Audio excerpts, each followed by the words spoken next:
Hello there, welcome to Genesis Models. My name is Bob Waldron. In this video we're going to be having an inbox review of a kit that I've been sort of waiting for. I'm really excited for this one. I'm actually also going to be building this one, so look out for it in the future. Now what we have here is the Vickers Wellington Mk.1A stroke C. It's 1/72 scale by Airfix, and it's an absolutely stunning World War II bomber. Lovely box art just on the side there. Let's open this up and let's check it out.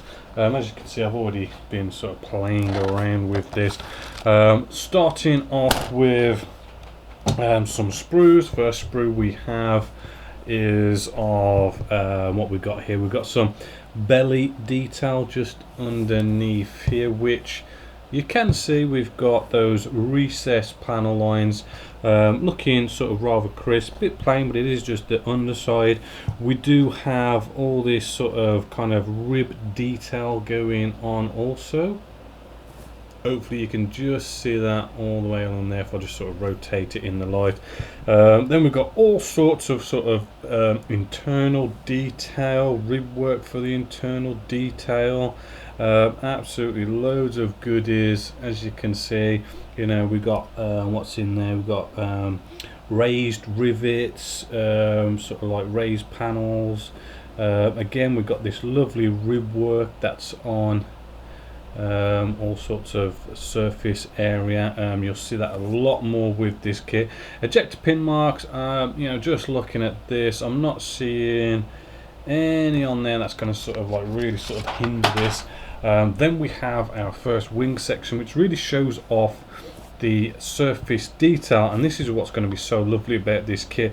The whole thing is literally got all this lovely rib work sort of, you know, kind of faded onto it, looking, which is going to make this look really, really cool, especially if you sort of like get in there close with an airbrush, you know, pre-shading, post-shading, bleaching, all this kind of cool stuff, which will sort of just maybe lightly bring that out.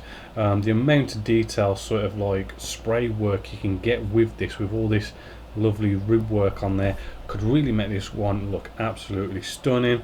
Got some more internal details just there. I do believe that's where the Bombays are.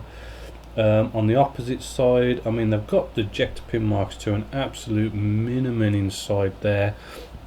I do believe this is like wheel well areas. There are ejector pin marks.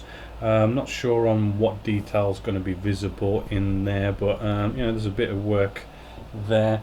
Then we have the second part of our wings. Absolutely love that detail there.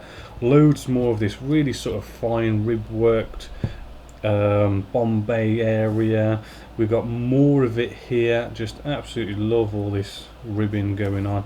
More internal sort of detail that's going to be going on also in there. Turn it over, ejector pin marks. We do have like one or two here and there, but what's visible is going to be a bit hard to sort of determine, because this kit has a ton of internal detail, which we're going to see now with the actual internal area of our fuselage section. As you can see, the rib work is just absolutely all over, everywhere on this. Yeah, I mean, we do have ejector pin marks pretty much all over the place, but you know, what you can actually see inside here is another matter. I do believe Airfix has just gone to town, but you don't actually see that much inside of it. Turning this over to the actual surface detail, again we're seeing, you know, all the rib work going on through there, as you can see, really sort of nice. We've got, strangely enough, we've got our Bombay Doors already actually molded onto this, as you can see there. So you know, you can either leave it on like that, cut them off, sort of up to you. But yeah, and there is, you know, a bit of, you know, recessed panel line detail here and there. Not really much on the rivets, but there are one or two rivets. There's some raised rivets just at the front here, but actually looking rather smashing. We've got another, what we got in here, we've got another 3 sprues. 2 of them are like the grey plastic. What we've got some engine detail just here. We've got our propellers, right? We've got our engines just here, right? They have got, you know, not bad bit of detail for 1/72 scale, right? We've got our engine cowls, which is all in one piece, right? And the detail's pretty sort of good all the way around there. On the inside, I'm not seeing any sort of nasty ejector pin marks. It's all nice and smooth in there, so that's all looking rather good. Then we have this sort of sprue, which has loads of little bits and bobs all over it. We've got our wheels, our hubcaps and tyres are looking good. We've got a nice bit of detail around there, more internal detail, buttons and all that goody stuff. Moving along, we've got our instrument display panel just here. It is blank, but I'm kind of guessing we're going to have decals as instrument display panels.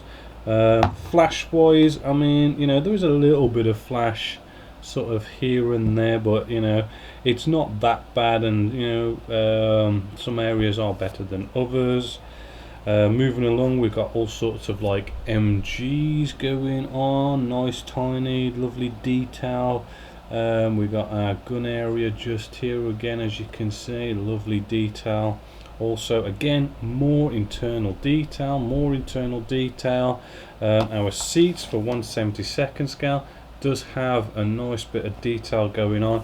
We've got loads of these lovely freefall bombs as well to go in there. Turn this over. Yeah, I mean, there are ejector pin marks. Again, there's so much internal detail. You know, those ejector pin marks might not be such a big deal, but they might be. Then we have our clear parts. Right, let's just pop this one open. Pop it open, and what have we got? Well, first off, we've got, you know, Airfix. They are sort of getting these really nice crystal clear canopies going on, but you do have to check and make sure they haven't got any nasty cobweb effects. So you know, there's quite a bit of clear plastic on here, so I'm just trying to check it all, see if there's no cobweb effects, and it doesn't look like there is. It actually looks really nice, because this is a brand new tool. Very nice indeed, and I am liking that a lot. To be fair, I forgot how much I paid for it now. Yeah, it was about £31, which is, you know, for it's 1/76 scale, but it is a nice bomber. It's a nice size kit. Brand spanking new tool. I love all this rib work that's all over. It looks absolutely fantastic. Then we have our instructions. We have the lovely bit of description of it. You know, specifications, nice map paper in a bit of colour here and there. And this was the note about it. This is what I mean about all the internal detail. There is tons and tons of internal detail, but they do actually note that you know, you're not going to see all this internal detail. So they've gone to all this work and they've put all this internal detail, but they've actually noted that you're not going to probably see all of it when you bring those two fuselage halves together. So there's not much point in putting it all in and faffing around, painting, doing all this kind of stuff. But what I think it does open up quite a few aspects, in the sense that maybe you could do one of those sort of opened up fuselage shop fuselages. You've probably seen them where people like do a cutout of the fuselage that you can see inside. You know, you could open it up to that kind of stuff, but potentially, I mean, you can like have all sorts of panels open or closed and whatnot.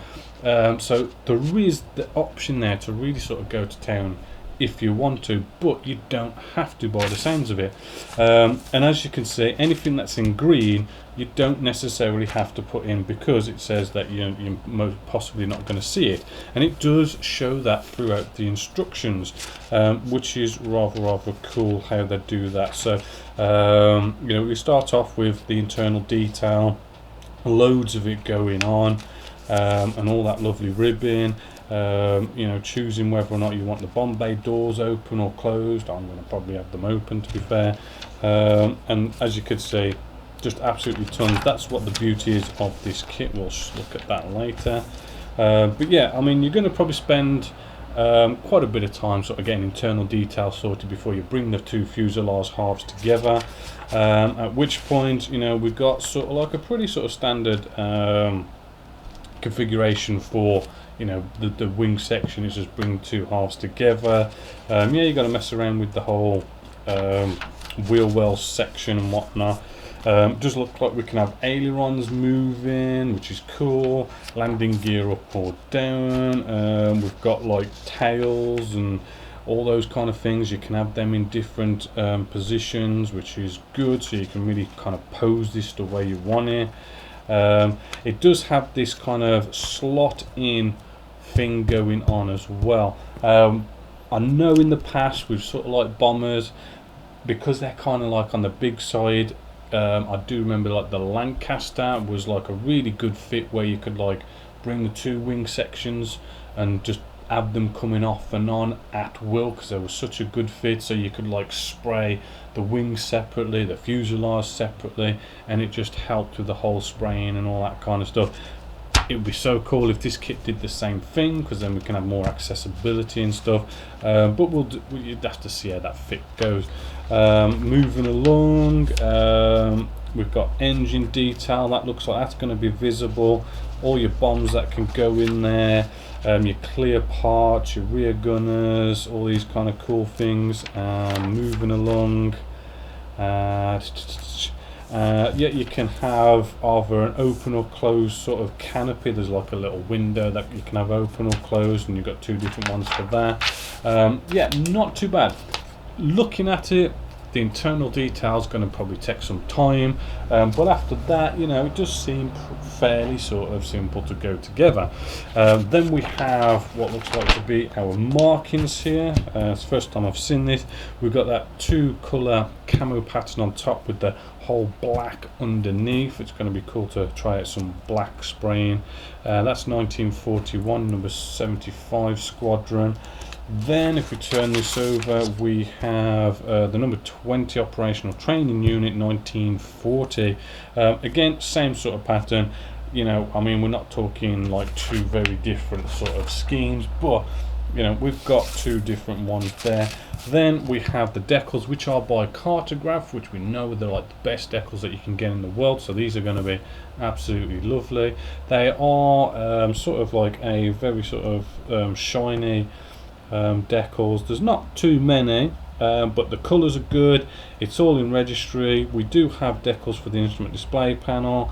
The writing, you can sort of make it out. It is kind of clear, even the small writing, but there's not many decals on there. But yeah, looks rather good. All in all, I think this is a fantastic kit. I've been really excited about this kit. I've seen you've seen all that sort of lovely panel detail, all that surface detail, the ribbon of it. I really do think if you get in there with some nice spray work, you can bring that sort of rib detail out, highlighting it, and all that kind of cool stuff that you can do with spraying, and even the weathering and stuff. It should really sort of give it a nice surface bit of detail on there, which is a bit different from the norm, because I mean normally we have all the recessed panel lines, recessed rivets, and they sort of bring out the panel detail.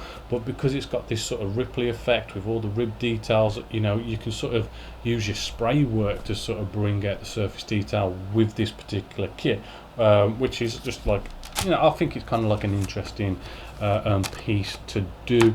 Nice iconic bomber, 31 pounds, Cartograph decals, brand spanking new tool. Yeah, definitely a big thumbs up for Airfix's. Where's it gone again? for Airfix's Vickers Wellington Mk.1A stroke C. So hopefully you've enjoyed this inbox review. So until next time, my name is Bob Waldron, and I'll catch you next time.